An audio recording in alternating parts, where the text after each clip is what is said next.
আজকে আমরা কলকাতার পথে রওনা দিয়েছি দিদির ধর্ণা মঞ্চে। এই যে মানুষগুলিকে দেখছেন, এদের প্রত্যেকের ভোটার কার্ড আছে, সব আছে। এরা পশ্চিমবাংলার আদি বাসিন্দা, কিন্তু এদের এসআইআর এর চক্রান্তে বিজেপি এবং নির্বাচন কমিশন, যাকে আমরা নির্যাতন কমিশন বলি, সেই নির্যাতন কমিশনের চক্রে আজকে হেরে পড়ে এদেরকে কলকাতায় দিদির ধর্ণা মঞ্চে হাজির হতে হচ্ছে। এরা প্রত্যেকেই জীবিত, আপনারা দেখতে পাচ্ছেন, অথচ মৃত বলে ভোটার লিস্ট থেকে ডিলিট করা হয়েছে। এর প্রতিবাদে সমস্ত মানুষ এখন এই যে মানুষগুলি, এর নাম বুলি বাউরি,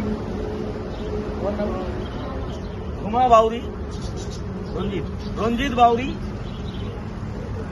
অর্জুন বাউরি, এই যে চারজনকে দেখছেন, এরা চারজনই আপনারা দেখতে পাচ্ছেন যে প্রত্যেকেই জীবিত রয়েছে, অথচ ভোটার লিস্ট থেকে নাম বাদ দেওয়া হয়েছে।